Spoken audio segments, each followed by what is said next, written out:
Aqui me sinto em uma comunidade acolhedora, diversa e interessante.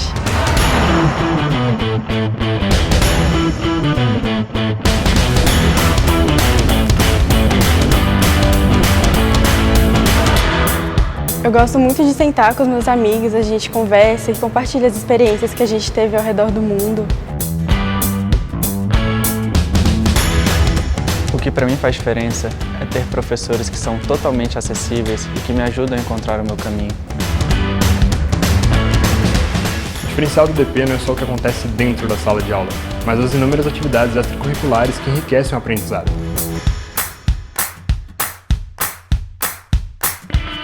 Aqui encontrei colegas que são inspiração, tanto pelo que pensam quanto pelo que fazem.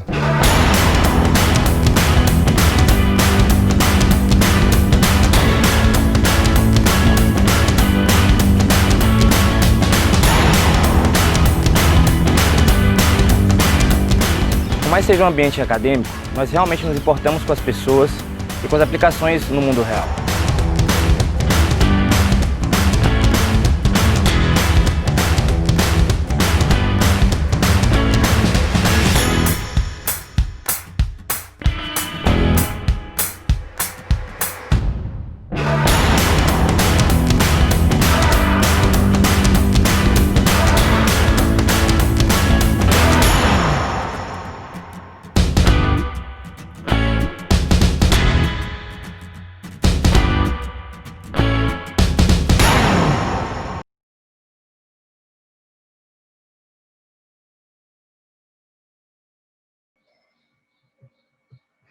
Eu acho que é só em alguns municípios, né, Matheus? É isso mesmo. Gente, bom dia a todos. Hoje a gente dá uma encerrada. É uma pena porque realmente quando eu e Carol a gente, né, meio que deu uma elaborada, assim, a gente viu que a gente teria poucas aulas, mas a intenção mesmo era um curso curto para a gente dar uma pincelada um pouco sobre o assunto, né? Para quem não veio na aula passada, meu nome é Ana Maria Prats, a gente está desde a aula passada falando da questão racial, empresas e órgãos públicos, né? Então, eu acho que já estão disponíveis as aulas no Canvas, quem está com a gente hoje é a Fernanda, aí qualquer dúvida vocês cliquem ali na Fernandinha, que está como co-host, que dá um suporte para a gente. Sejam bem-vindos. Eu queria começar a aula hoje, eu acho que não dá para ser diferente, como eu costumo dizer, a questão da cor é algo inerente a mim. Então, por onde a gente passa, não dá para você não falar disso. Existe um autor brasileiro chamado Adilson, ele terminou de soltar um livro e ele fez doutorado em Harvard, eu estou tentando achar o livro dele aqui, Hermenêutica Jurídica Negra. Bom, está aqui no meio dessas minhas bagunças aqui. Pena que eu tinha separado o livro dele aqui. E ele costuma falar Hermenêutica Jurídica Negra. É um livro maravilhoso, de uma fácil leitura. Ele utiliza hoje algo que tem sido falado muito no movimento negro, que é o tal do storytelling. Isso não é comum no direito, que é justamente a narrativa partir das suas impressões pessoais. Eu já percebi que em outras áreas isso é mais comum do que no direito. No direito há um apego muito grande a um formalismo. E ele faz uma narrativa da interpretação, né, constitucional partindo da figura dele, né, com histórias dele, de vivências dele. E isso é muito importante, porque a questão da vivência, ela te traz também uma outra visão do mundo, né? Você sair daquela vivência que nós estamos... isso mesmo, Matheus, o que chama de escrivências, né? É uma forma de, na realidade, a Conceição Evaristo, ela já trabalha numa literatura, né? Isso é trazido pelo Adilson já numa questão técnica mesmo, né? Quem, assim, quiser ler um pouco de direito constitucional, leiam esse autor, né? Hermenêutica Negra, é isso mesmo, é a interpretação do direito na visão do negro. E ele tem uma fala muito interessante, que ele diz que quando a gente assume esse lugar dessa minoria, é muito difícil isso sair da gente. Então, a gente acaba que isso permeia a nossa relação como um todo. E hoje é o Dia da Consciência Negra, né? Coincidentemente, é o dia da nossa última aula, é o dia que eu estou falando aqui. E antes de entrar na aula, eu estava recebendo telefonemas aqui, até tive que interromper, em razão de um fato que ocorreu agora, né? Hoje, né? No Carrefour. E é interessante que o Carrefour vai ser citado aqui. E a gente ia falar justamente sobre isso, né? Algumas pessoas ligando, Ana, você viu, o que pode ser feito, isso não pode, né? Para a gente ver contatos e tudo quanto a isso.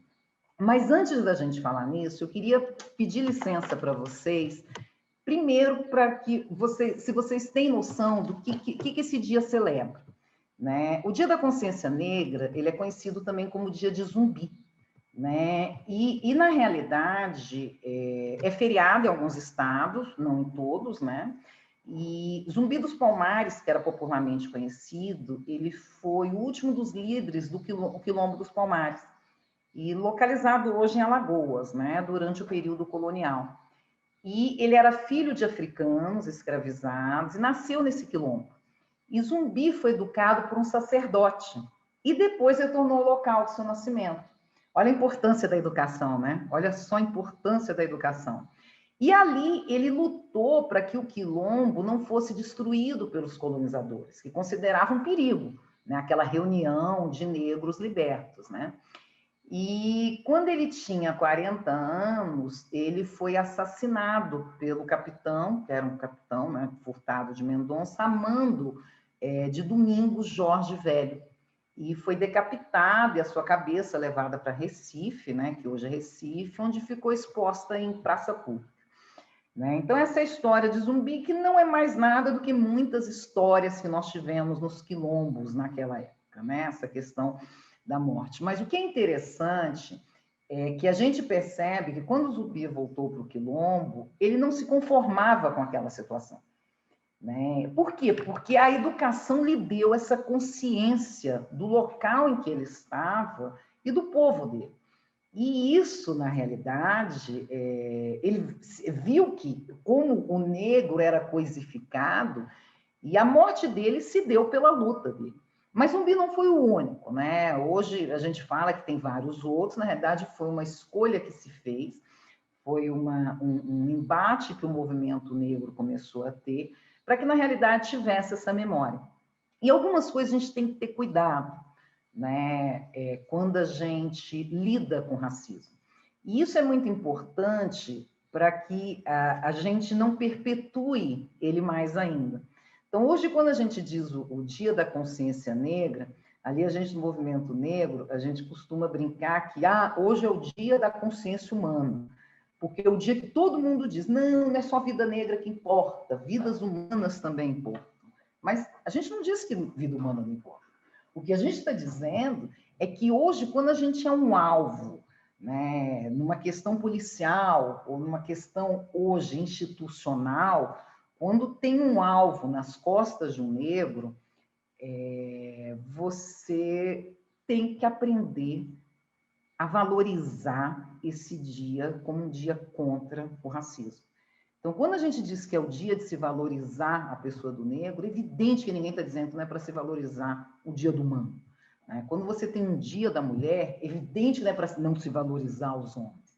É que a gente diz, gente, a importância de, pelo menos hoje, você dar uma parada e pensar o que eu posso estar sendo racista. Muitas vezes a gente está sendo sem saber. É o que se chama de viés inconsciente. Né? Então, o que eu posso fazer para mudar? Eu costumo dizer o seguinte, a partir do momento em que você tem acesso a isso, você tem obrigação de tentar lutar contra isso. Então, não se diga antirracista. Né? Então, não se diga. Então, lute contra isso, lute com a tua linguagem, lute nos espaços em que você está, lute como gestor, lute como servidor público, questione no seu serviço, né? Questione na sua empresa, né? Converse sobre isso, né? Faça um pouco da sua parte, que isso já vai ser muito importante. E eu queria pedir licença, antes da gente começar, para ler um texto, eu não sei se vocês conhecem, Achille. Ele é autor de um texto espetacular chamado Necropolítica, né, que fala dessa morte pelo Estado dos Negros, e é um livro muito denso, tenso, chamado Crítica da Razão Negra. E eu queria ler só um trecho desse pedaço para a gente poder começar a aula. Ele diz assim: vista em profundidade, a raça é ademais um complexo perverso, gerador de temores e tormentos, de perturbações do pensamento e de terror, mas, sobretudo, de infinitos sofrimentos e, eventualmente, de catástrofes. Em sua dimensão fantasmagórica, é uma figura da neurose fóbica, obsessiva e, por vezes, histérica. De resto, consiste naquilo que se consola odiando, manejando o terror, praticando o alterocídio, isto é, constituindo o outro não como semelhante a si mesmo, mas como objeto propriamente ameaçador, do qual é preciso se proteger, desfazer, ao qual caberia simplesmente destruir, na impossibilidade de assegurar seu controle total. Aqui Aquiles ele faz uma crítica à questão da raça, mas também diz o tanto que é importante o reconhecimento da raça. Ele deixa uma coisa muito clara, que o racismo, essa divisão que se faz, realmente ela é, sim, um precursor de muitas catástrofes. Quando a gente acorda dizendo que um negro morreu por ser negro, né, dentro de uma instituição privada, isso não pode ser normal. Né? Não pode ser normal. Isso não pode ser normal. Por mais que a empresa diga que tenha políticas de inclusão racial, ela não tem. Ela não tem. Ah, mas é uma empresa terceirizada, não interessa. A partir do momento que essa empresa não é educada, que ela não tem uma visão de mudança com quem trabalha na empresa, essa empresa continua tendo um viés racista. Né? Então, é triste isso, porque é o que a gente falou, o compliance ele não pode ficar apenas um código de ética de conduta. O verdadeiro compliance é quando você educa, quando você inclui, quando você deixa claro, quando você diz, olha, uma atitude dessa é uma atitude racista. Se você segue um negro quando ele entra numa loja, né, pelo fato de ser negro, isso é uma atitude racista. E se a empresa não tem uma política efetiva de combate a isso, ela não tem uma política de compliance antidiscriminatória.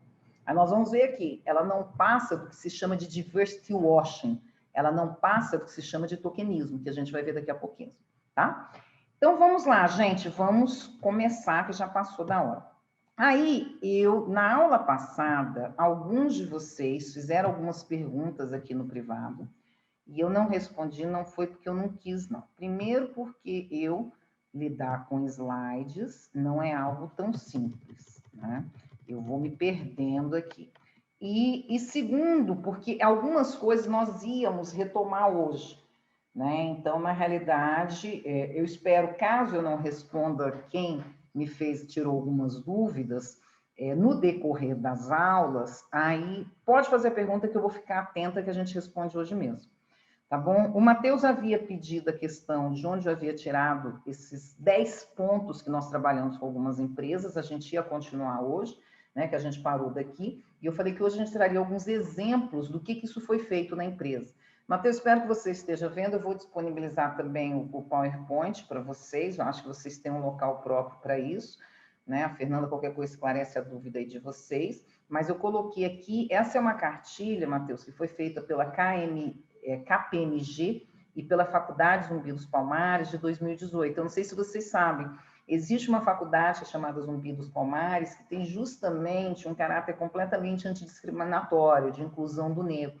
E hoje ela tem feito parceria com diversos institutos, mesmo de propagação da questão antirracial. Aí vocês se recordam que na aula passada nós chegamos a trazer 10 práticas mais frequentes nas empresas para promover a inclusão racial. Né? Isso aqui foi feito, na realidade, pela Fundação Zumbi dos Palmares, em que idealizou algumas empresas. Aí eu trouxe aqui algumas para a gente poder dar uma passadinha. Uma delas que a gente trouxe foi a questão de envolvimento de gestores, e nós trouxemos alguns exemplos aqui. Quando a gente fala do envolvimento de gestores, a gente fala que é o próprio engajamento da equipe junto à questão de inclusão racial.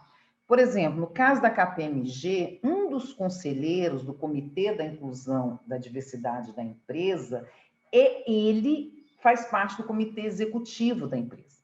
Então, isso é engajamento. Não é apenas você montar um comitê de igualdade e deixar como equipe sem que os gestores se engajam, né? Então, o fato de você ter alguém que faz parte do comitê, da presidência, do conselho de administração, também nos comitês de diversidade e inclusão, isso deixa claro que a empresa quer ir muito além da aparência, né? Olha só, a ADM, ela criou na América do Sul um comitê que é dirigido o Comitê de Diversidade e Inclusão, ele é dirigido pelo próprio presidente da região. Gente, isso aqui é importante, né? É importante porque você percebe que a empresa ela vai além de uma maquiagem, né? A partir do momento em que ela engaja os gestores, ela vai além dessa maquiagem. Atração de talentos. Como trazer, na realidade, fazer esse recrutamento desses negros? E nós temos alguns exemplos. Por exemplo, a Dow Química, ela trabalhou com metas, né, no programa de estágio. Nós sabemos que muitas dessas empresas trabalham no programa de estágio. A gente sabe disso. E não tem acessão. Daqui a pouco a gente vai falar um pouquinho sobre isso aqui, né? Uma outra situação, a KPMG realiza apresentações, seus programas. O Bradesco fez uma parceria com a Zumbi dos Palmares, não é só isso, várias empresas, hoje você tem várias consultorias com um banco de dados de negros, então várias empresas têm utilizado esse banco de dados. Então, fazer uma declaração, como o presidente do Nubank fez, que na realidade não contratava negros para não correr o risco de diminuir a qualidade do seu pessoal, e porque não encontrava negros, é porque você não quer. É porque, na realidade, você não tem a intenção disso, né? A questão da PwC, ela acompanhou a contratação dos negros no programa de trainees que ela fez de 2018. É a mesma coisa, Magazine Luiza resolver fazer um programa de trainee e não contratar, não vai adiantar nada, né? Se ela não acompanhar, isso só foi, na realidade, maquiagem. É por isso que a gente diz, até agora está indo bem, mas vamos ver se eles vão ser contratados também, né? E olha só que interessante, a PwC, quando ela fez o acompanhamento dessa contratação, em 2018, a contratação dos negros, que em 2017 tinha sido de 8%, subiu para 28% em 2018, né? Justamente porque ela permitiu algumas... a partir do momento em que o gestor já está ali e sensibiliza a importância da presença dos agentes nessa área, né, durante as próprias dinâmicas, entrevistas junto com o RH, você vê que isso aumenta. Nessa flexibilização, essa sensibilização, ela aumenta o percentual. Isso aqui foi um processo muito interessante. E o próprio banco, Bradesco, ele registrou um crescimento de 85% da contratação de negros nos últimos 10 anos, né? Fazendo encontros mensais, ou seja, coordenando mesmo essa atração de talentos. Uma outra, que aí é uma questão importante, é como reter esses talentos na empresa, né? Como, na realidade, eu reter o negro na empresa? Como eu fazer com que o negro, na realidade, ele fique também na empresa? Uma das situações que o Bradesco traz, né, ele tem um programa chamado Uni Palmares, em que ele traz a questão da valorização da história, da cultura, né, dessa questão do negro. Isso é muito importante, né, porque a partir do momento em que você não sente esse ambiente propício, você também não quer ficar na empresa. A partir do momento em que você sente que você trabalha num ambiente racista, é evidente que você não quer ficar na empresa. Então, muitas vezes, a empresa tem talentos negros que não conseguem reter porque ela não tem uma política de acolhimento, né? E isso é importante. Então, por exemplo, hoje eu trabalho numa empresa em que, quando ela faz a publicidade com pessoas, ela escolhe homens brancos. Eu não me sinto incluído pela empresa. Quando a empresa diz, ela fala, mas na realidade ela gera para o mundo como se ela não tivesse aquele talento negro na empresa. Uma outra questão é a comunicação, né?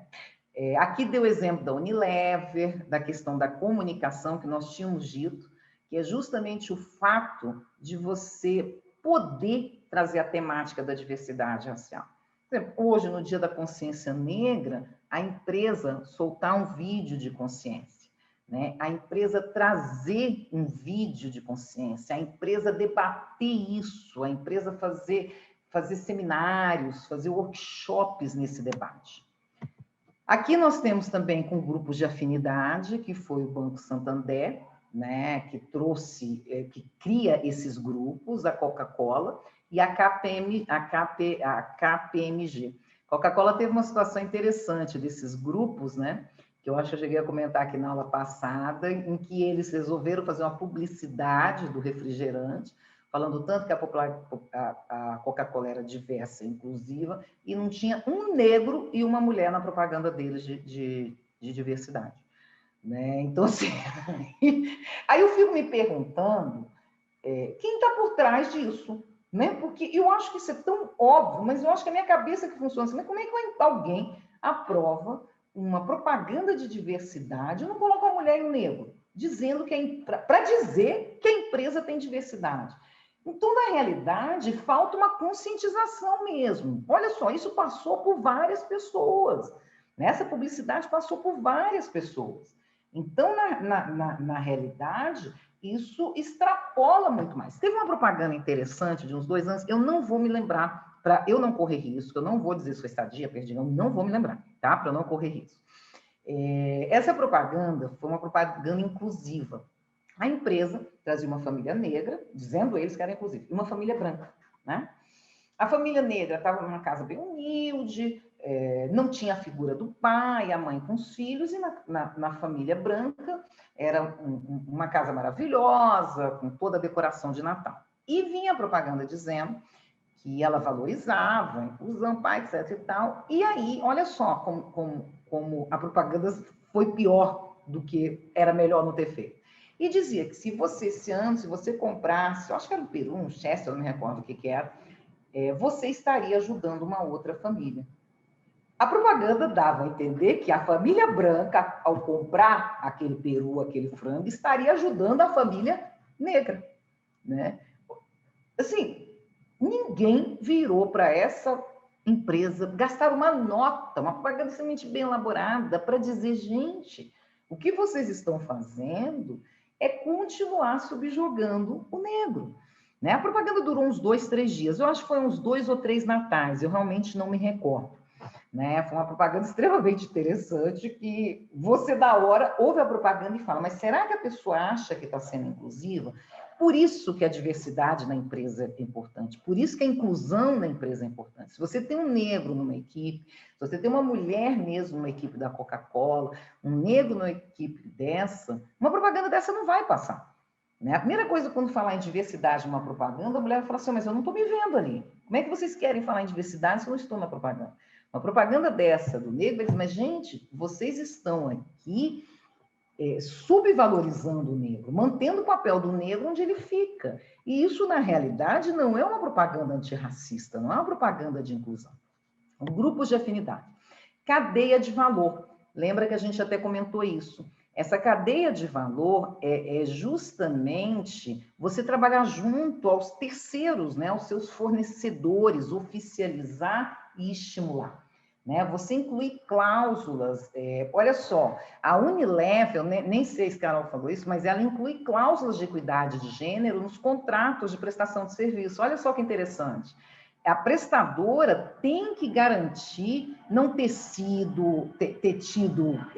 sofrido processos discriminatórios, né? Isso é importante, isso é importante. Então, você realmente está indo além, né? Essa da Unilever é bem interessante, né?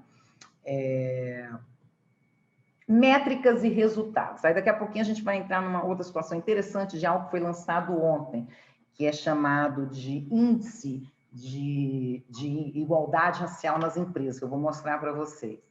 Aqui vem a Unilever, né, trabalha com base nos que foram admitidos e demitidos, até porque se você não sabe quem está na tua empresa e se aquilo gerou um resultado, você não consegue saber se a sua política é uma política importante. Bom, aí, coincidentemente ou não, né, foi lançado essa semana um índice, uma iniciativa, né, foi ontem antes de ontem, uma iniciativa também que partiu da parceria com a Faculdade Zumbi dos Palmares, uma iniciativa empresarial pela igualdade racial. Né? O Matheus entrou em contato comigo, ele está falando sobre compliance e igualdade racial no trabalho dele de conclusão de curso. Matheus, esse trabalho é interessante, né? Não sei se talvez você não tenha visto, porque é algo recente.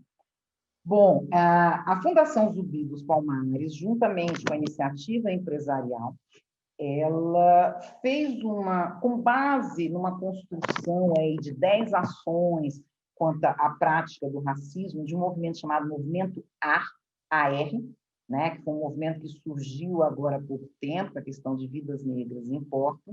Ela, a iniciativa empresarial pela igualdade racial, ela já existe há algum tempo. Ela representa uma plataforma de articulação entre empresas comprometidas em buscar um desempenho mais significativo na abordagem da igualdade racial. E assegurar também uma vantagem competitiva, ou seja, a intenção é justamente dizer essas empresas são empresas que realmente firmam um compromisso de inclusão, promoção e valorização da diversidade étnico-racial. E hoje ela conta com mais de 70 empresas, entidades, organizações signatárias, que são estimuladas e orientadas a cumprir compromissos com a promoção da igualdade racial. E 23 empresas participantes que demonstravam certo comprometimento com o combate às desigualdades raciais aqui no mercado de trabalho brasileiro, elas foram analisadas num índice que eles chamaram de Índice de Igualdade Racial Empresarial. Esse Índice de Igualdade Racial Empresarial, ele se embasou em 6 pilares. Então, ele trabalhou com 6 pilares para saber como essas empresas estavam com seus programas de igualdade racial. Como, na realidade, havia um comprometimento dessas empresas com o programa de igualdade racial. Então, o primeiro desses pilares foi o pilar do recenseamento empresarial. Ou seja, o ponto de partida seria uma avaliação, para se partir para uma avaliação de uma efetiva diversidade racial numa empresa, é saber se essa empresa tem um diagnóstico interno das características raciais dos seus colaboradores, considerando idade, gênero, carga e remuneração. Então, o primeiro ponto de partida era esse. Era, baseando-se com os dados do IBGE, saber, vocês têm um recenseamento? Como eu disse, em termos de órgão público, a última RAIS, que você teria justamente dados para poder coletar, constatou-se que 93% dos servidores públicos não consta o dado de raça. 93%. Como é que você vai implementar política pública se você nem sabe quem é que trabalha na sua empresa? O segundo pilar foi o de conscientização. Aqui, na realidade, era justamente trabalhar se a empresa ia além do Código de Ética de Conduta. Né? Se a empresa, na realidade, havia um debate recorrente nas reuniões, estratégias no sentido do combate à desigualdade.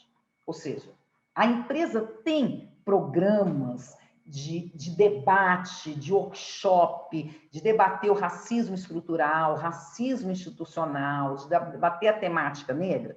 Então, o segundo ponto era esse. O terceiro ponto foi o recrutamento, que era justamente saber se a empresa, na realidade, selecionava, né, profissionais negros. E se esses profissionais eram selecionados para compor o quadro e se havia alguma flexibilização de algumas competências no processo de recrutamento. né?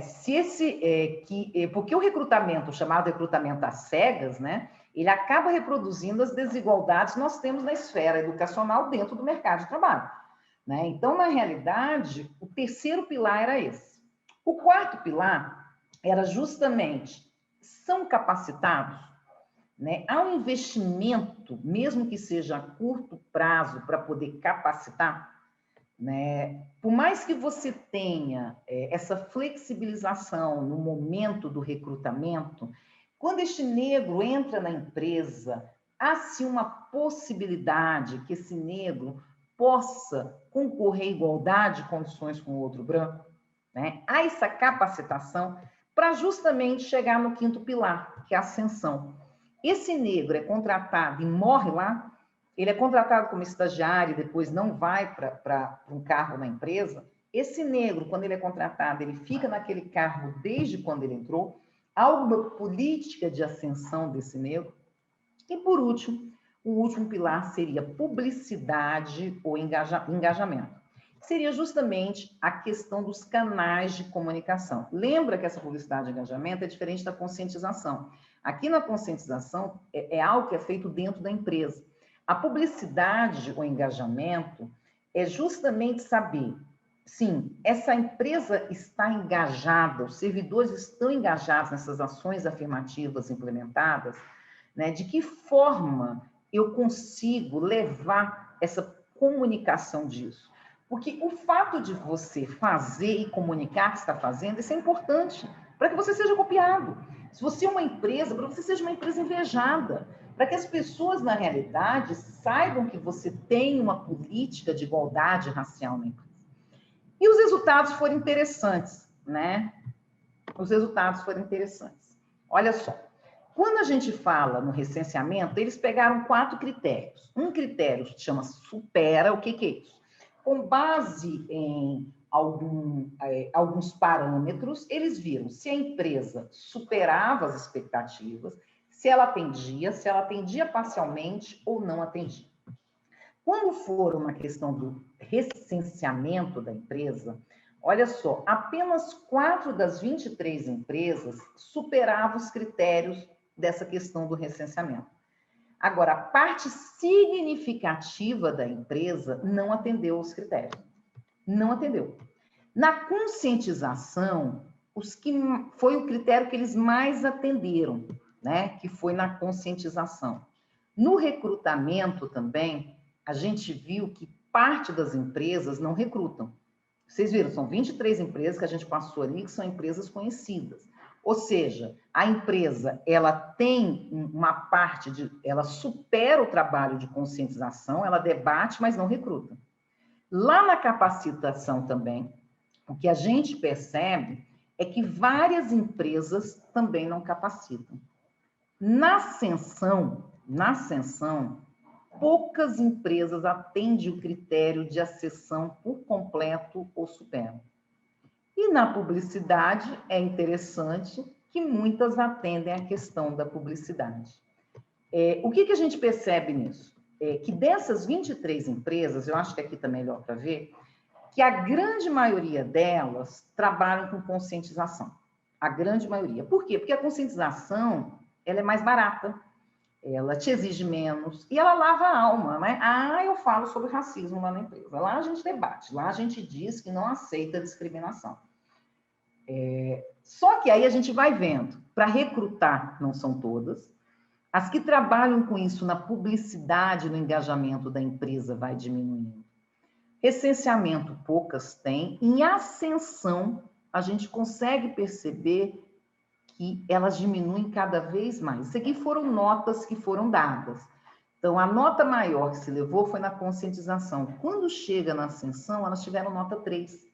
Né? As empresas, na realidade, não fazem um trabalho de ascensão. Né? Ou seja, elas trabalham na conscientização, trabalham no recrutamento, trabalham na publicidade, na capacitação, têm um recenseamento. Mas o que vocês percebem é justamente o seguinte: aqui foram analisadas 23 empresas engajadas com políticas, aqui ó, são empresas que têm política, com comprometimento no combate às desigualdades. A média delas ficou em 5. A média das empresas ficou em 5. Você imagina as empresas que não têm essa política, né? Aqui são empresas que, na realidade, elas trabalham com políticas. E olha aqui, entre elas, a gente tem o Carrefour, né? Que de ontem para hoje está sofrendo, que não é a primeira vez que isso acontece com o Carrefour, né? Que não é a primeira vez, né? Que ele se envolve nisso. O que a gente, na realidade, trabalha aqui é justamente isso. É que se a empresa não tem esse engajamento, ela vai acontecer o que está acontecendo com o Carrefour. Se você não pega como hoje eu vou implementar mesmo a política, eu preciso implementar uma política, eu preciso. E o que eu faço para isso? Ou você começa com recenseamento, vai no recrutamento, porque se também, quem está lá na ponta não vê um gerente negro no Carrefour, ele vai estar sempre com a visão do negro estereotipada. Se a sua empresa, como Carrefour, e o Carrefour, gente, é uma empresa que está, assim, em diversas comunidades negras. Já não era para o Carrefour ter feito algo, não é a primeira vez, mas já não era para ele estar fazendo um trabalho de base. Ah, mas não adianta só você passar videozinho e conversar sobre isso. Se ele não dá exemplos, se quem vai conversar com ele, se o gestor que vai conversar com ele não é um negro, esse que está lá na ponta, que já vem dentro de um racismo estrutural, ele leva isso para dentro da empresa. A visão dele é do negro. Existe uma situação interessante quando as pessoas perguntam assim, mas a gente não sabe quem é negro no Brasil, porque todo mundo é negro. E eu pego uma frase até pego uma frase, esse é meu namorado, que é promotor em Brasília, ele já trabalhou muitos anos no combate ao núcleo de discriminação racial. Ele diz assim o seguinte, fica tranquilo, vão sempre saber que você é um negro no momento que for de uma escolha, né? E eu me recordo porque quando ele fala isso, ele diz assim, olha, Ana, sempre lembram de mim como negro nos ambientes. Eu sempre lembro de mim como negro. E ele tem uma situação interessante, que eu entendo que aí o homem negro passa mais, apesar de que a mulher negra ela passa por outras situações, e ele faz um seguinte comentário com os colegas dele, que é o seguinte, que as pessoas dizem, olha, ninguém vai saber quem é o negro aqui. Estamos aqui em Copacabana, estamos em Ipanema, todos bem arrumados, e ninguém vai saber, isso aqui não tem problema. E ele faz o seguinte comentário, então tá bom, vamos os 5 sair correndo aqui da loja, sem camisa. 5 sair correndo aqui da loja. E vocês vão ver em quem eles vão mirar. Vai ser em mim, não vai ser em nenhum de vocês 4. E teve um juiz agora, o juiz Nicolete, que ele deu uma decisão muito importante, é um juiz da Bahia, se eu não me engano, Matheus, que está me ajudando aqui, é de lá, ele deu uma decisão muito interessante da questão de, eu não sei se é Bahia ou Rio, de um rapaz, né, músico, que havia sido preso e reconhecido apenas pelas fotos, né, e porque era negro. E ele, né, liberou o rapaz. E ele fez um comentário assim, até hoje eu sou discriminado. Por que eu estou dizendo isso? A gente costuma, como forma, e as próprias empresas fazem isso, de dizer que o racismo não existe, a gente diz assim, racismo não é um problema de cor, é um problema de dinheiro. O Brasil não tem problemas com preto, tem problemas com quem é pobre. Se isso fosse assim, eu não seria vítima de racismo. Se isso fosse assim, o juiz não seria vítima de racismo. Se isso fosse assim, o Neymar não teria sido vítima de racismo, por mais que ele ou se reconheça ou não se reconheça negro, né? Se isso fosse assim, meu namorado que é negro não seria parado em blitz o tempo todo, né? Ou seja, então nós temos um problema com a raça. Enquanto uma empresa não reconhecer isso, ela vai continuar tendo algo sistemático. Não adianta o Carrefour fazer parte de empresa que combate a desigualdade. Não adianta ele fazer propaganda com negros. Não adianta. Não adianta. Porque ele não dá exemplos, ele não coloca o negro como gerente.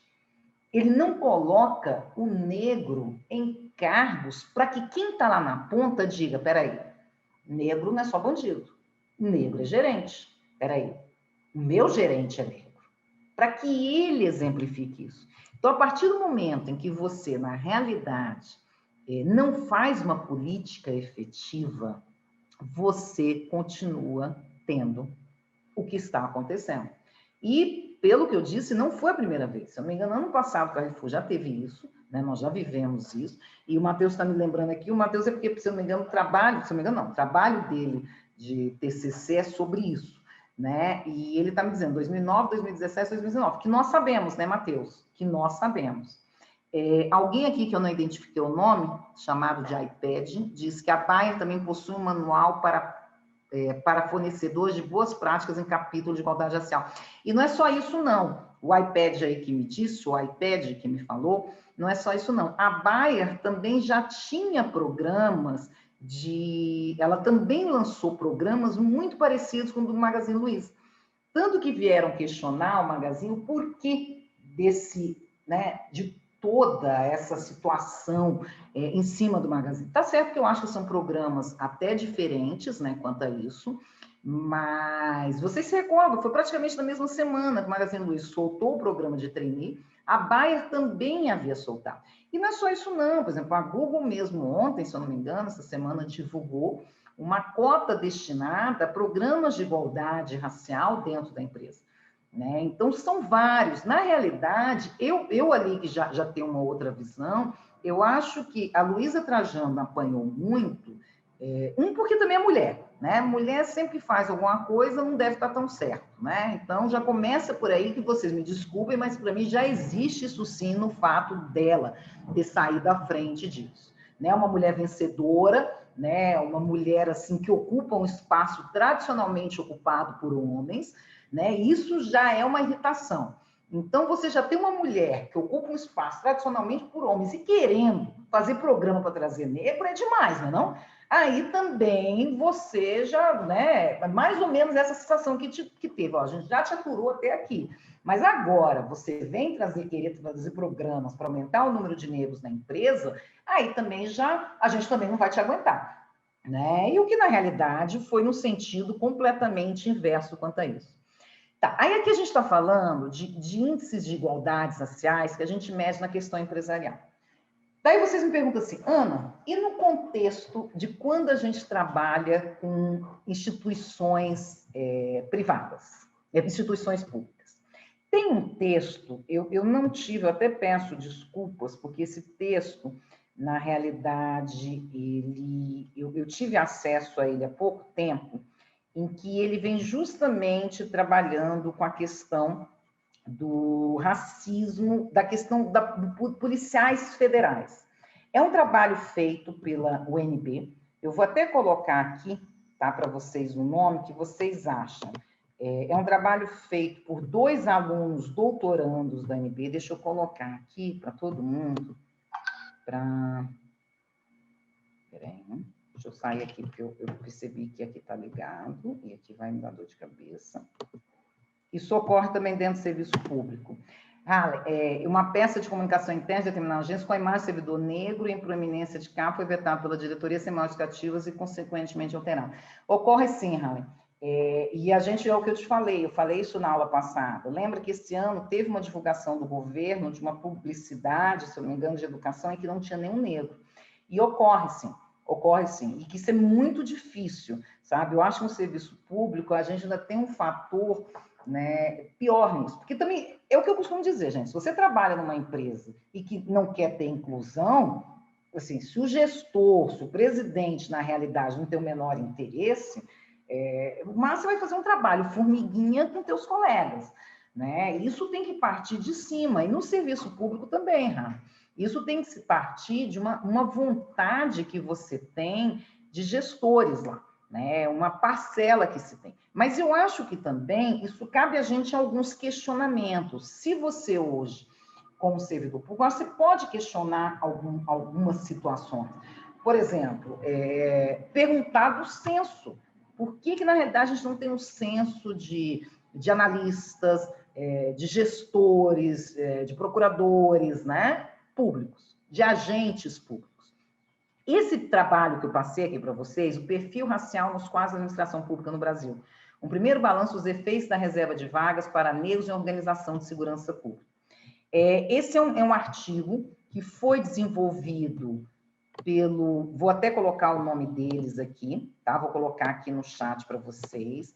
Eles são policiais federais e são doutorandos em administração na UNB, né? Então, pelo menos eram à época. Isso aqui é um trabalho recente, de 2018, eu não sei se já concluíram o doutorado, né? Eu passei o nome: Anderson Pereira dos Santos e Gilson Matilde.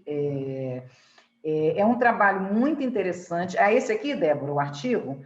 Bom, gente, eu acho que a Débora enviou o link do artigo. Gente, é um trabalho muito interessante. Eles fazem um debate. Obrigada, Débora. Esse trabalho foi um dos poucos que a gente acha. Eles fazem, é muito interessante, eles trabalham com histórico na realidade. Deixa eu até ver, eu vou postar ele aqui, gente, só para a gente ver. Eu peço até desculpas, porque na realidade, eu tentei separar, mas não consegui.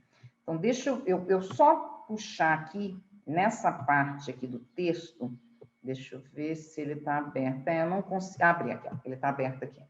Aí, deixa eu compartilhar, porque eu acho que é importante. Eu sei que tem muita gente da administração pública, aí deixa eu ir na tabela, que eu creio que é a mais interessante aqui, que eles fazem da questão quanto aos candidatos negros, né? E olha só, essa tabela aqui, eu acho que essa daqui é a mais importante. Aqui por raça dos participantes dos cursos de formação. Essa daqui que eu queria que vocês estão vendo? Estão vendo, né? Estão vendo uma tabela? Que tem negros, não negros? Tá, a Camila aí que me dá o sinal, percebi, estou vendo. Se a Camila Balança esqueci, então sim. Não sai não, Camila, para eu poder ter esse parâmetro. E olha só que interessante aqui. Em 2006, o concurso de 2006 de negros, 2007, primeiro semestre, segundo semestre, e 2015, segundo semestre. O aumento que se teve do número de policiais negros no curso de formação.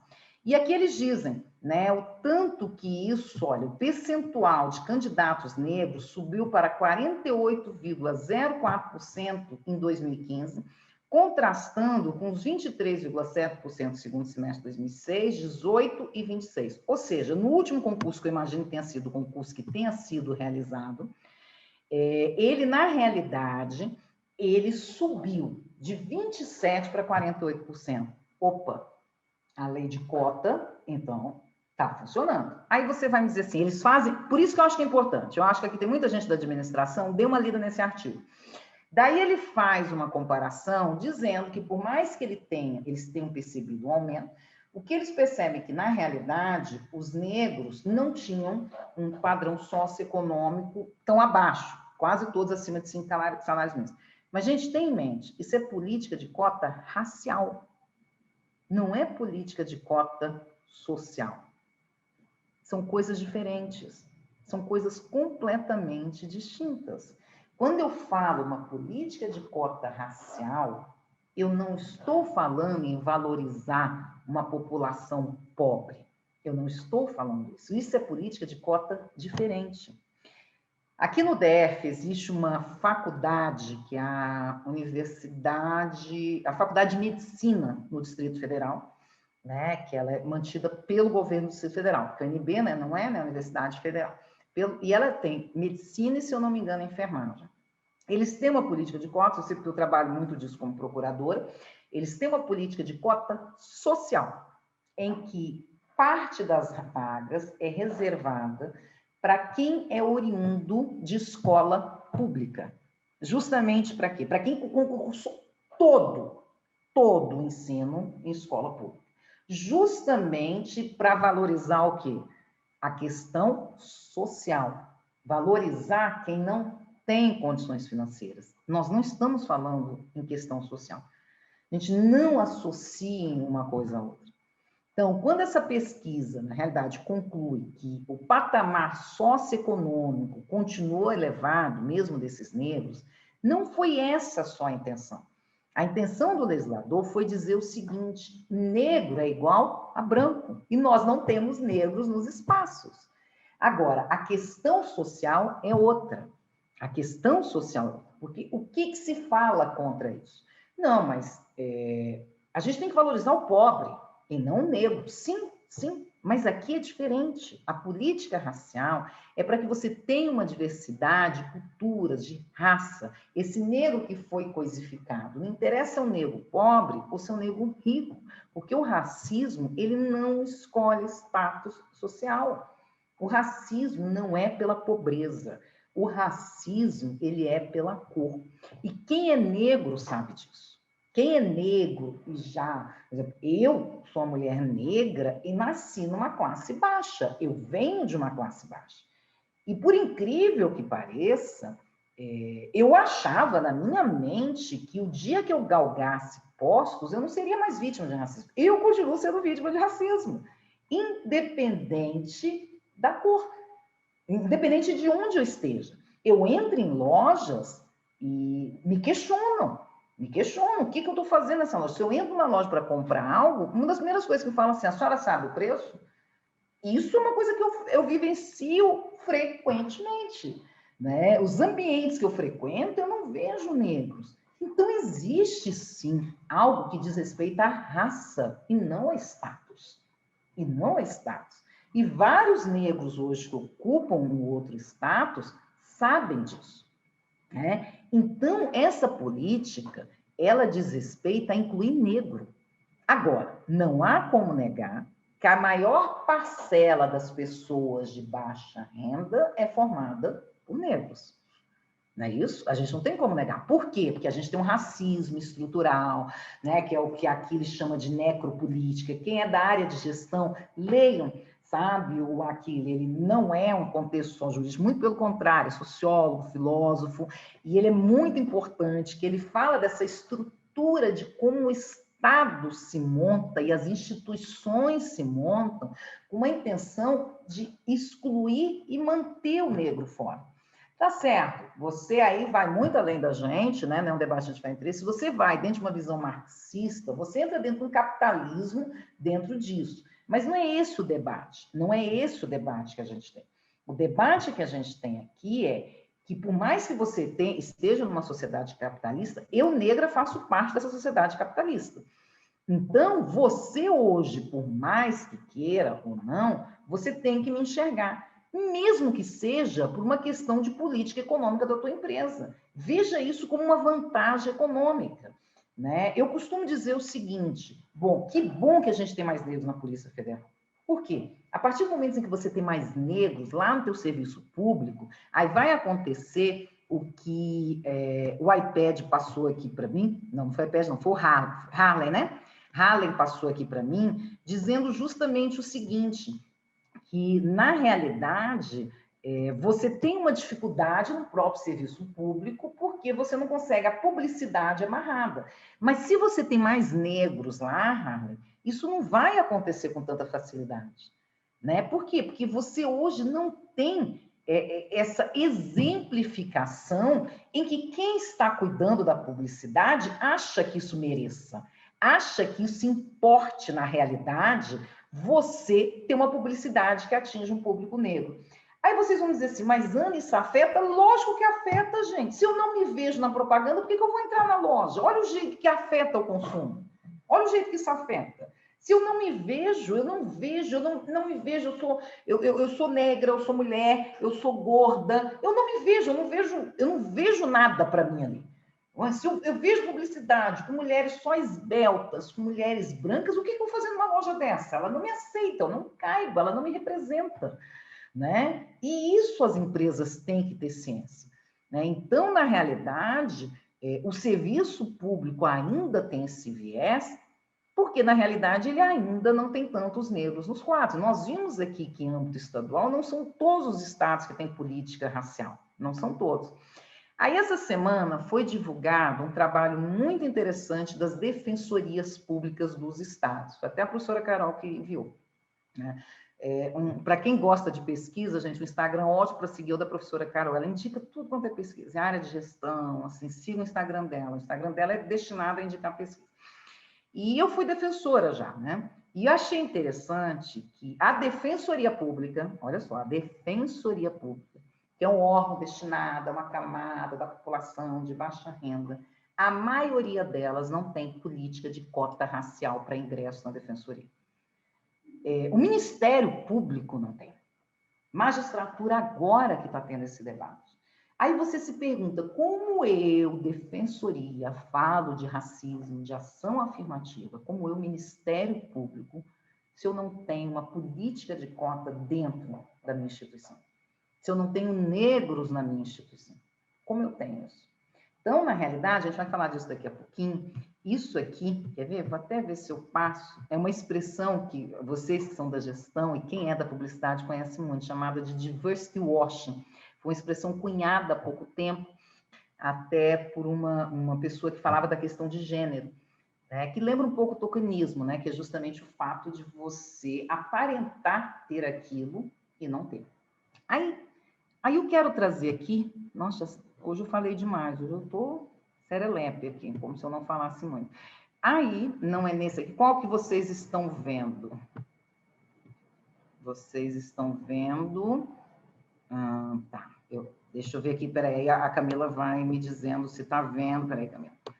Está vendo aqui, Pacto pela Inclusão Racial do MPT? Obrigada. Bom, aí, o Ministério Público do Trabalho do DF, em 2018, fez um pacto chamado Pacto pela Inclusão Racial, né?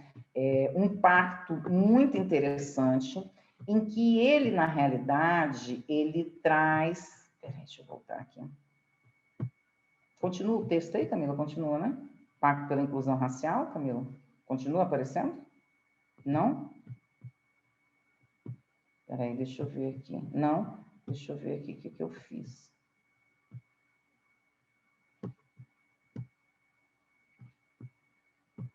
Tá aparecendo, mas acho que não está aparecendo aqui do slide atual. Está aparecendo agora, né? Tá, ótimo. Tá, o MPT, ele fez esse pacto pela inclusão racial em 2018. E ele trabalha com várias diretrizes, né? Foi um pacto que ele fez com... Esse pacto em termos de Distrito Federal, né, junto com o GDF, a chamada sociedade civil, que são alguns movimentos, o OIT e o próprio MPT. E esse pacto é um pacto extremamente interessante, que ele vem trabalhando com diretrizes gerais para que haja uma conscientização tanto do governo do Distrito Federal quanto das entidades privadas, né? Então, ele fala questão de criação de grupos de trabalho, suporte para desenvolvimento de programas, a divulgação das ações afirmativas, elaborar censo, criação de observatório. E isso aqui foi interessante porque o DF não tinha também política de cotas até pouco tempo, né? É algo recente, é algo que veio de agora, de 2, 3 anos para cá. Então, esse trabalho do MP, ele faz também uma movimentação nos órgãos públicos. E fala quais são as diretrizes para a implementação, que é conscientização, capacitação, qualificação, contratação, e aqui tem que mais, né? Ascensão, né? Ainda tem que, além disso, ascensão, a retenção, a publicidade disso. E ele fixa diretrizes. E uma delas foi justamente que o DF, na realidade, se comprometeu, poxa, como é que você quer fazer parte do pacto comigo, MPT, se você não tem cota racial? Né? E aí veio a questão das cotas. Então, isso, na realidade, é um trabalho importante que a gente fala dentro de órgão público. Né? Realmente, tenham acesso ao pacto e conheçam. Vocês vão ver que houve, sim, uma movimentação interessante quanto a isso. Com a sociedade civil, que é a questão de movimentos, as questões das ações civis públicas, né, a OIT e o próprio MPT. E isso, até com base nisso, uma das situações que nós temos foi essa nota técnica que o MPT soltou, do qual se valeu, apesar que eles soltaram um específico para o Magazine Luiza, né? Eles soltaram uma nota técnica específica, mas aqui, na realidade, essa nota técnica aqui, eles trabalhavam justamente isso. Eles fazem uma nota técnica falando da possibilidade de contratação específica de trabalhadores oriundos da população negra, e bem como da possibilidade de anúncios específicos e banco de dados e ou plataformas virtuais de forma a concretizar o princípio da igualdade esculpido na Constituição de 1988. Isso é de 2018, foi antes dessa confusão agora, né, dessa emoção com o Magazine Luiza agora, né? Foi antes disso. Já havia uma nota técnica do MP dizendo, não, para basear, para justamente você ter o princípio da igualdade como um garantidor de dignidade, cidadania da pessoa humana, você pode sim fazer o que se chama de discriminação positiva. E ele vem nessa nota técnica fazendo a diferença, que a discriminação positiva é um tipo de discriminação que tem por finalidade selecionar pessoas que estejam em situação de desvantagem, que é o tal do tratando essas pessoas desigualmente e para que elas possam ser favorecidas, né, e que saiam dessa situação que elas estejam. A cota racial é um exemplo clássico de discriminação positiva que já foi declarada inconstitucional. Fazem essa distinção, falam da possibilidade das ações afirmativas, né? Você compra o Estatuto da Igualdade Racial, um estatuto de 2010, mas o embate mesmo que nós tivemos no Supremo foi com a chamada ADPF 186 e ADC 41, em que justamente foram questionadas a questão das cotas para seleção de ingresso em instituição de ensino público, né? E a ADC, ela falava da reserva de vagas em concurso público, né? A DPF falava da questão nas instituições e a ADC em concurso público. E o Supremo entendeu que isso era constitucional, que a discriminação positiva é constitucional. E vem falando como deve ser feita essa instrumentalização das ações afirmativas, através de anúncios específicos, plataformas virtuais e contratações específicas, né? De que forma isso é feito, né? Então, considerando justamente isso, você teria que ter contratação de trabalhadores oriundos da população negra, anúncios específicos quanto a isso, a triagem específica via plataformas digitais, desde que fique expresso que tal iniciativa, ela visa o quê? Concretar o princípio da igualdade, sabe? Que trata-se de uma ação afirmativa advinda de uma instituição privada. Então, na realidade, essa nota técnica, ela já vinha em apoio a essa política toda de cota que nós tivemos no Magazine Luiza, né? Aí, o Paulo vem dizendo que as políticas de ações afirmativas implementadas ao longo dos anos, em grande parte, responsáveis por esse crescimento significativo da eleição de maior número de negros e de mulheres trans. Os resultados médio prazo já começam a aparecer, já sim, Paulo, já começam e eles vão aparecer cada vez mais, porque lembra que essa política de cotas é algo recente. Então, nós vamos começar a ter esses negros oriundos dessas universidades públicas que serão médicos. Quantos médicos negros vocês tiveram? Parem para pensar. Dentistas negros. Não, pensem nisso. Quantas vezes vocês já foram atendidos por um médico negro? Professores negros, né? Lembrem disso. Quantos professores negros, assim, agora vocês estão tendo mais? Eu não tive. Eu não me recordo nem negro na minha sala. Hoje eu penso assim, quantos negros estudaram comigo, que foi lá em 1900 e bolinha ainda? Não tinha negros estudando comigo, não tinha negros. Eu não me recordo, eu não via negros. Eu lembro quando eu vi um negro, eu levava um susto. Se eu levava que sou negro, imagina vocês, né, que são brancos. Eu me assustava quando eu vi um negro. Eu falava, gente, olha, tem um negro aqui. Né? E eu lembro que eu ficava tão encantada que eu queria ficar perto da pessoa o tempo todo. Olha que loucura. Né? Porque, na realidade, é a coisa do se ver. Né? Porque eu sempre achava que eu estava no espaço errado. Eu falava, gente, eu acho que não é para eu estar aqui. Então, isso nós vamos começar a ter agora, né? O Matheus, que está se formando agora, Eu me formei há mais de década, Matheus, mais de 2 décadas. Ele está dizendo que em Salvador ele teve uma professora negra na faculdade. Agora, ele está se formando agora em 2020. Então, na realidade, Paulo, a gente vai sim começar a ver. A questão das eleições foi um grande passo. Por exemplo, aqui em Brasília, quem conhece, existe uma cidade perto chamada Cavalcante, que é onde fica uma zona muito bonita, que é Alto Paraíso do Goiás. Ao lado de Alto Paraíso tem Cavalcante.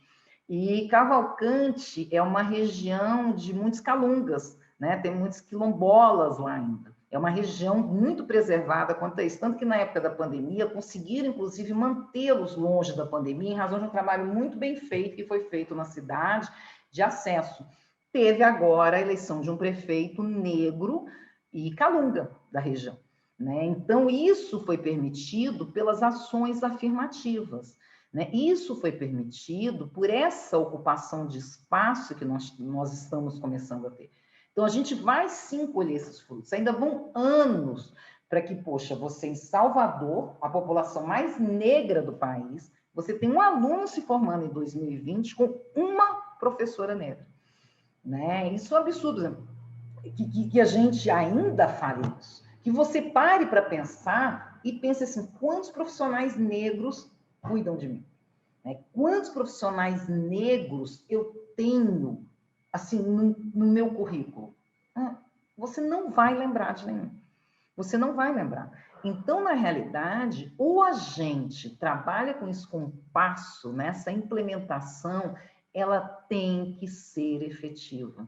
Olha só o que está acontecendo com o Carrefour. O Carrefour é conhecido porque ele tem política de diversidade. Gente, não é a política de diversidade efetiva. Aqui tem uma colega dizendo que são várias denúncias do Carrefour, que ele já foi punido administrativamente em São Paulo, né, contra o racismo, e não adiantou. E não adiantou. Né? Por quê? Porque ele não tem uma política de discriminação racial efetiva. Nubank também se dizia com política de discriminação racial, e olha só o que a pessoa fala, a presidente fala no Roda Viva, sabe? Isso falta justamente, não é basta você ler, não, deixa eu ler sobre racismo, vamos dizer que negro importa, deixa eu ter amigos racistas, deixa eu ajudar o negro, não é isso, é algo que você tem que interiorizar, e você só interioriza a partir do momento em que você tem negros no seu espaço, nesse espaço privilegiado que nós temos. Na sua empresa, porque esse espaço nosso aqui é privilegiado, na sua empresa, na comunicação social, na gestão, na administração, né? Eu faço parte de um grupo de negros que são gestores de administração e comentam como é a dificuldade disso, ou seja, a dificuldade em todos os espaços. Então, isso tem que ser efetivo. É o que eu costumo dizer, se você não fizer essa implementação, a chegada do negro, porque você acredita, faça pela imagem e porque economicamente vai lhe ser vantajoso. Né? Mas não faça apenas pela aparência. O Carrefour é um exemplo disso. Agora, olha só, a aula do Carrefour hoje deu um exemplo do que a gente vai falar aqui para fechar. Quer ver? Daí, justamente, por quê? Porque, na realidade, o que a gente costuma dizer é o seguinte, que a inclusão da população negra ela é uma escolha, ela não é uma obrigatoriedade.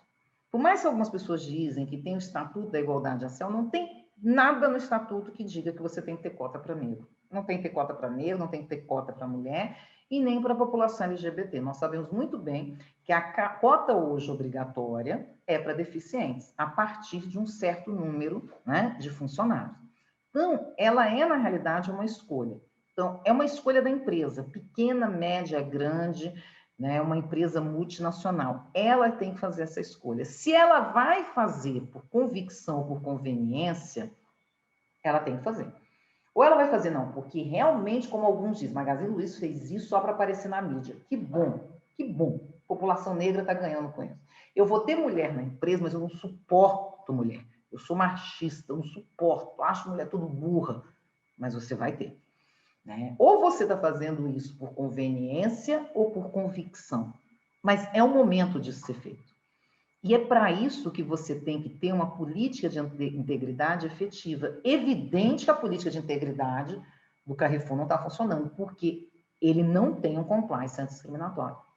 Ele consta, na realidade, que ele não propaga discriminação, ele vai mostrar lá que ele tem vários negros no quadro da empresa, que 20 e poucos, 30 e pouco por cento do quadro da empresa é formado por negros, ele vai mostrar. Só que ele não tem uma política efetiva, ele não coloca o negro em pontos estratégicos, ele, na realidade, não debate o que é uma política antirracista, o que é uma abordagem antirracista do segurança. Ele não faz, ele não exige esse treinamento das empresas que ele terceiriza. O que é fazer uma abordagem antirracista? E a política de compliance é você justamente efetivar o que você diz lá no seu código de ética, né? Então, não adianta nada você ter hoje um código de conduta, uma política de integridade, se você não efetiva isso. Aí a gente fecha a aula com isso aqui. Só um último alerta, não pratico diversity washing. Já ouviram essa expressão? Né? Essa expressão é uma expressão bem interessante, que foi cunhada justamente por uma questão de gênero, né? Que era justamente o fato de você ter políticas na realidade que elas fossem políticas que não fossem afirmativas. Espera aí que eu estou só pegando aqui de quem é, tá? Eu peguei aqui, deixa eu jogar aqui para vocês. É da Liliane Rocha, deixa eu colocar aqui para vocês, porque aí eu consigo, né? Eu tenho dificuldade em fazer as duas coisas ao mesmo tempo. Então, se ele está lá, a Carol é boa nisso aqui, ela vai, joga. Eu realmente aqui, o PowerPoint me dá dificuldade. O diversity washing é uma expressão, foi cunhada pela Liliane Rocha, que ela fala como ser um líder inclusivo, fuja do diversity washing e valorize a diversidade. Em que ela diz que quando você faz uma maquiagem, cria uma imagem positiva sobre o tema. Aí, conversando com uma amiga da publicidade essa semana, eu falei, já ouviu falar? Ela falou, já, eu conheço muita gente que é diversity washing, até foi isso, a gente até traz para a área privada. Pessoas que se dizem antirracistas e são extremamente racistas, né? Vocês lembram que a Avon também passou por isso com um servidor, uma funcionária dela, que mantinha praticamente em cativeiro uma pessoa dentro de casa, né? Então, não, vocês lembram disso, né? Foi a Avon, né, ano passado, né, se eu não me engano. Foi algo extremamente, assim, horroroso, né? Algo extremamente horroroso. Ou seja, se a empresa não atinge os colaboradores, ela não tem uma política efetiva.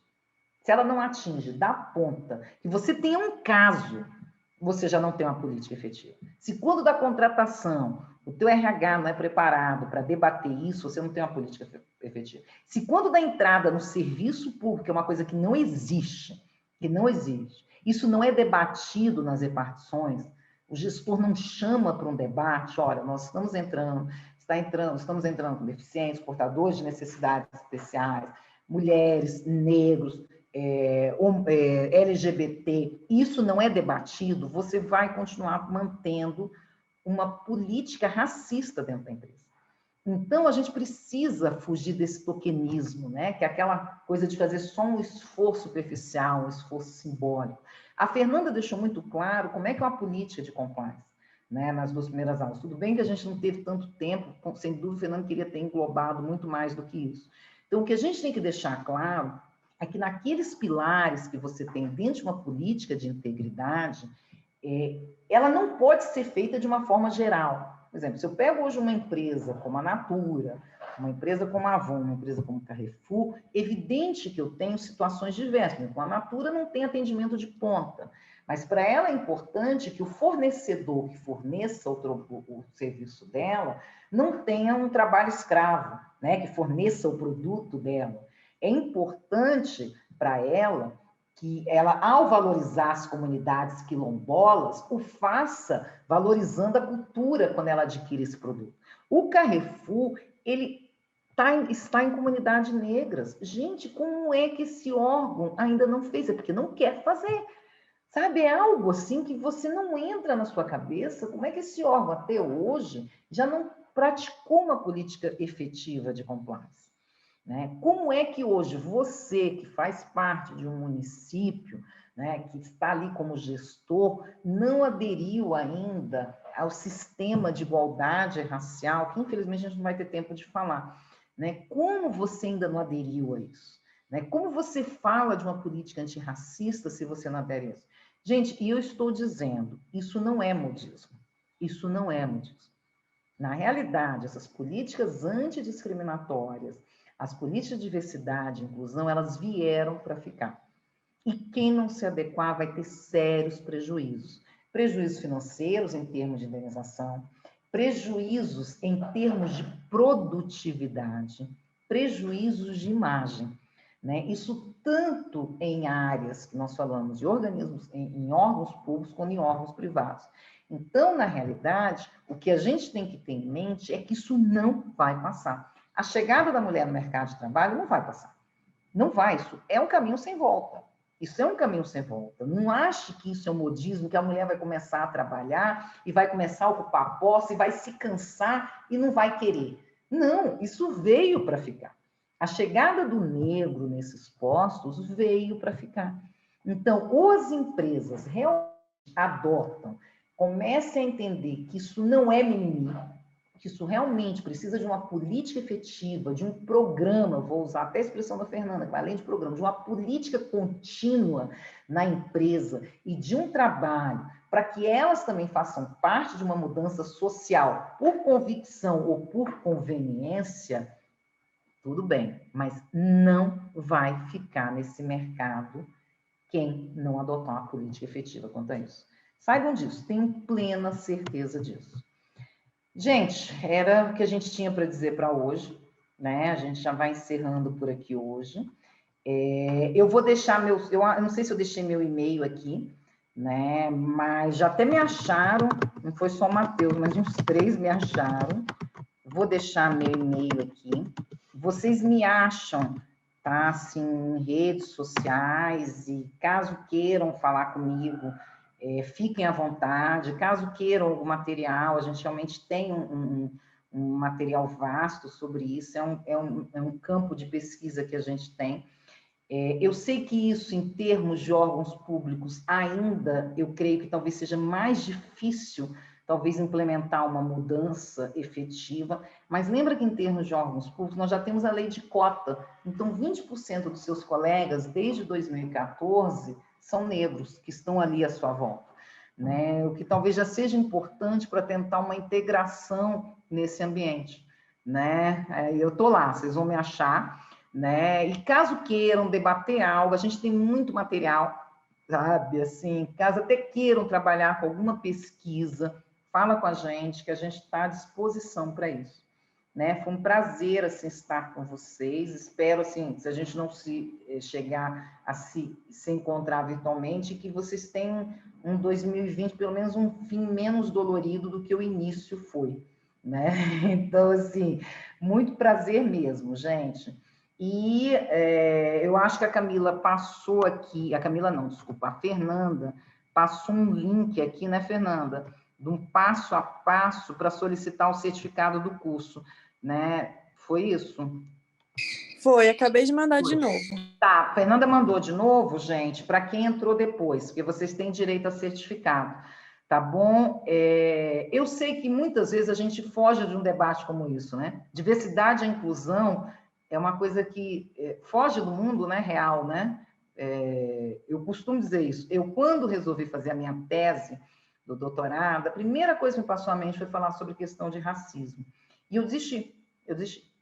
Eu estou há muito tempo sem estudar, eu fiz meu mestrado há mais de 10, 15 anos, muito mais, estou falando mais de 10 porque eu estou sendo generosa, né? E eu, na realidade, Adson, tudo bem, eu sei disso, tá? Fique à vontade. Eu, na realidade, eu desisti, por quê? Porque eu achei que não era um assunto jurídico, né? Não era um assunto jurídico. Resolvi falar sobre um tema que foi a minha admissão no doutorado, foi esse. E esse ano, aquilo estava me incomodando. E foi quando, né, a minha orientadora é a professora Carol, né? Foi quando eu resolvi mudar de tema. A professora Carol ficou encantada com a mudança de tema, evidente, e resolvi falar sobre isso. E eu comecei a perceber o tanto que esse assunto era longe da vida das pessoas que convivem comigo. E eu achei isso tão interessante, que toda vez que eu começo a falar sobre o tema, as pessoas se constrangem. Sabe, que eu vou falar sobre racismo, processo penal, sobre os vícios, né, do processo penal, e as pessoas se constrangem sobre isso. Não é para ter constrangimento, não é. a gente só resolve se a gente debate, né? A gente não pode ter o constrangimento de falar sobre racismo, e a gente não pode ter o constrangimento de reconhecer as falhas nossas também quanto a isso. Então, por mais que seja um assunto que a gente ainda não quer falar sobre ele, porque é um assunto que não parece ser pragmático. Gente, ele é pragmático. Aí o Matheus está fazendo uma pergunta aqui, que no âmbito privado, os artigos do Estatuto que fala sobre fomentação, promoção, eu entendo sim, né, que o caminho é o compliance antidiscriminatório, sabe, Matheus? Assim, que hoje, para você falar em promoção de igualdade racial, não é só colocar negro na empresa. Eu estou dizendo, Carrefour vai soltar uma nota dizendo que 30 e poucos % dos seus funcionários são negros e que ele tem política. Não, ele não tem política efetiva, ele não tem um compliance antidiscriminatório. Se fosse o Carrefour, já investiu um bom dinheiro, sabe, no compliance antidiscriminatório, porque isso começa a gerar um desconforto. E a população negra hoje, isso é muito importante saber, é uma população que tem começado a se conscientizar. Então, por exemplo, eu tenho vários amigos negros que não entram no Carrefour, né? Não compram no Carrefour. Minha mãe mesmo não compra no Carrefour há muito tempo. Não entra. Ela fala, não compra no Carrefour. Né? Por quê? Porque ela fala, não, por que eu vou comprar se eu tenho um outro concorrente que não tem uma política dessa? Né? E a gente vai escolhendo. Você não entra, poxa, o sujeito é machista na empresa, por que eu vou entrar numa empresa dessa se eu tenho outra que eu posso comprar? Né? Então, isso é muito importante, né? Isso é muito importante. Em termos de serviço público, lembra que tem tido muitas indenizações quanto a isso. E lembra que você, como servidor público, vale o direito de regresso contra você, né? Além do crime, né? Além do crime. Né? Então, gente, foi um prazer imenso estar com vocês. Assim, espero que vocês tenham um bom resto de semana e qualquer coisa estamos à disposição. Tá bom, gente? Obrigada aí pela presença de vocês. Ó, beijo imenso para vocês. Beijo imenso.